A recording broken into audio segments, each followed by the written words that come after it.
Este é um vídeo do sexto ano do Ensino Fundamental do conteúdo de arte do volume 4.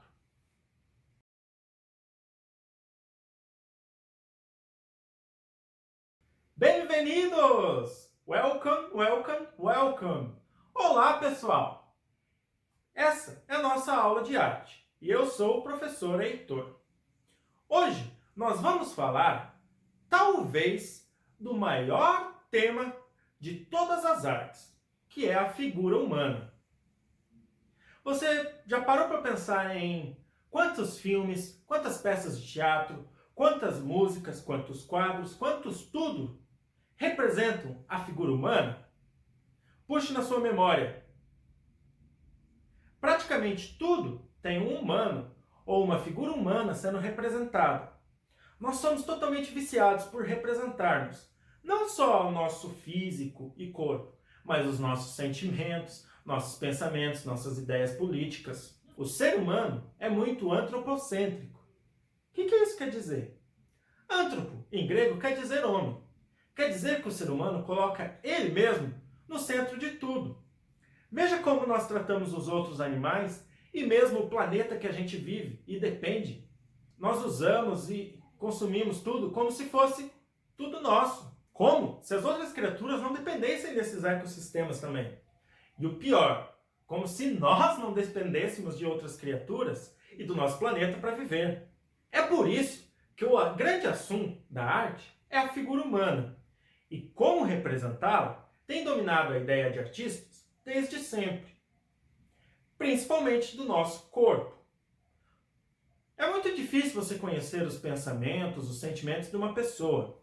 Mesmo que ela fale para você, você nunca vai saber com certeza o que se passa naquela cachola. Por isso, a figura mais clássica que representa os seres humanos é o nosso corpo. Nosso corpo é o avatar pelo qual nós vivemos a realidade. Por isso que ele é tão importante e por isso que várias artes utilizam do corpo como seu meio principal de expressão, como são as artes performáticas. Ou mesmo por isso que é tão estudado nas artes plásticas como representar o corpo humano. Os modos de ver e representar a figura humana acompanham a humanidade desde os tempos da pré-história. Por meio da arte, é possível observar suas transformações ao longo do tempo. A obra O Homem Vitruviano, produzida pelo artista Leonardo da Vinci, em 1492, é considerado o documento mais antigo sobre a representação da figura humana. A obra evidencia o estudo do arquiteto Marcus Vitruvius sobre as proporções da figura humana, mostrando duas imagens de um homem sobrepostas, ajustadas em um quadrado e em um círculo. O Homem Vitruviano é considerado um cânone das proporções da figura humana, pois simboliza a representação perfeita do ser humano. Um cânone da representação da figura humana. Cânone, palavra de origem grega, significa modelo, padrão, regra. Algo tão estabelecido que todos se baseiam para fazer as suas próprias criações. Muito utilizada pelos gregos e depois pelos pintores renascentistas, como é o caso de Da Vinci. Propõe que um corpo perfeito deveria ter altura equivalente à proporção de 8 cabeças. O retrato é uma das muitas possibilidades de se representar a figura humana. O termo vem do latim retractus e quer dizer copiar. É a representação de uma figura individual ou de um grupo, realizada com base em um modelo vivo, em fotografias ou na memória. Essa forma foi utilizada por artistas de diferentes períodos, com fins comemorativos, religiosos e em homenagem aos entes que já se foram. Um retrato pode ser uma cópia fiel do real, mimesis, ou uma representação mais particular, como você pode observar no trabalho de Victor Misael.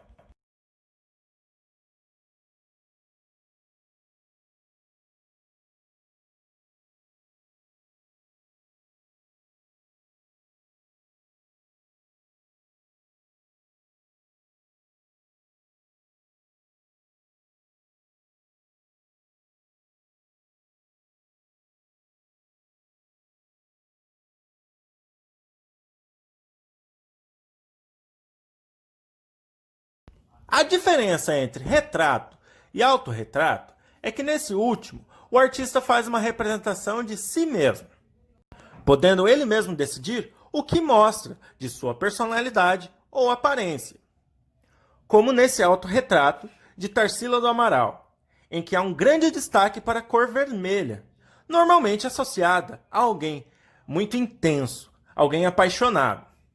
Ela também usa um vestido muito sofisticado, demonstrando a sua origem em uma família rica. Ela também olha diretamente nos olhos do apreciador da obra.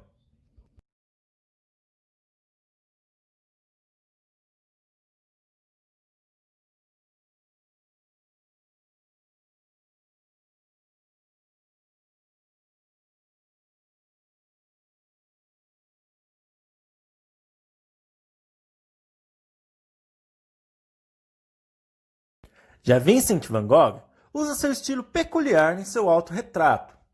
Veja como ele usa as cores e as linhas de formas ondulares. Preste atenção em seu olhar.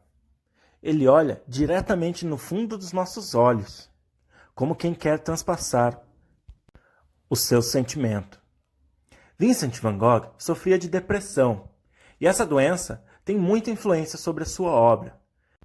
Mas o que o tornou conhecido foi o uso da cor e das pinceladas em forma de ondas.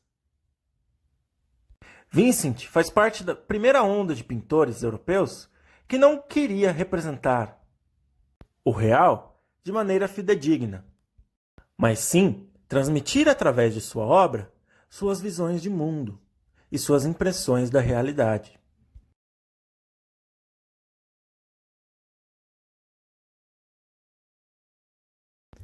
A mais famosa autorretratista de todos os tempos, com certeza, é Frida Kahlo. Boa parte de sua obra é centrada no autorretrato. Frida não fazia isso por um capricho narcisista ou egocêntrico, e sim por saber que sua condição de mulher e deficiente física tornava sua figura um grande símbolo das opressões que sofria da sociedade e dos problemas que a nossa sociedade enfrenta. Ela criticava principalmente o capitalismo e sua desenfreada busca por lucro em detrimento das pessoas. Veja como ela não faz um autorretrato idealizado, mas que ressalta as características únicas dela como pessoa, como a sobrancelha única, ou monocelha.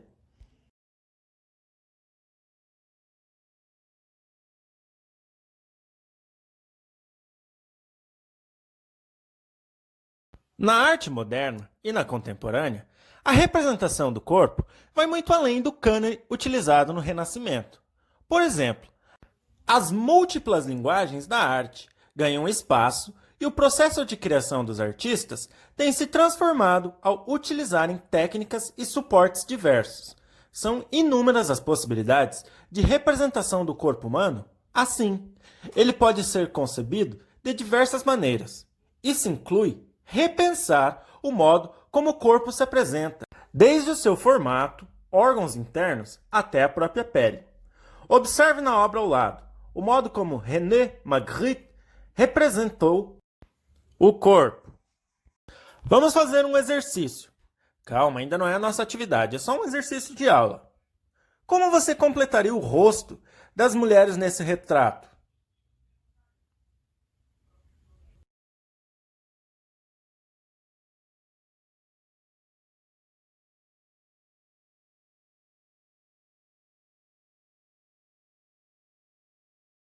Em 2004, a artista Maria Penter criou essa série de trabalhos, intitulada Cruzamento de Tempos.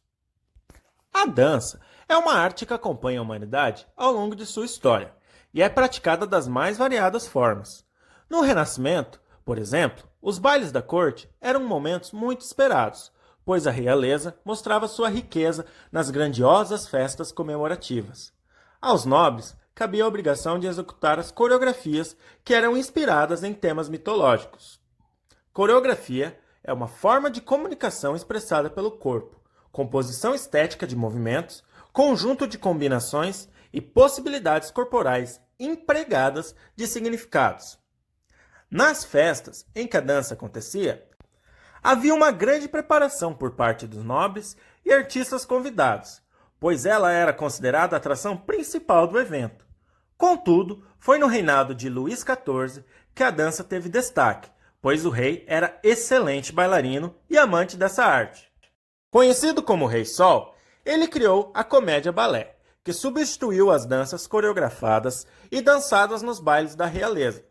Nesses espetáculos, havia uma mistura de dança, canto e poesia para a diversão do rei. Em 1581, ocorreu o primeiro balé da corte, o Balé Cômico da Rainha, com duração de aproximadamente 6 horas. Apesar de a dança ser exclusivamente masculina nessa época, houve a participação de algumas damas, formando-se assim o primeiro corpo de balé em que os dançarinos realizavam coreografias. A composição coreográfica se tornou então uma prática no meio da dança. Para marcar a coreografia, os dançarinos se organizavam de tal modo que quem os observava de cima via formações geométricas conforme os dançarinos se movimentavam. O minueto, dança que compreende passos curtos e graciosos, executada como uma quadrilha, foi introduzida na corte francesa durante o reinado de Luís XIV e tornou-se muito popular entre os anos de 1660 e 1700. Os balés da corte deixaram os salões e passaram a integrar óperas e ocupar os palcos dos teatros. A dança minueto é realizada em pares, com movimentos lentos e controlados. Desenvolveu-se nos balés da corte, especialmente na França e na Inglaterra.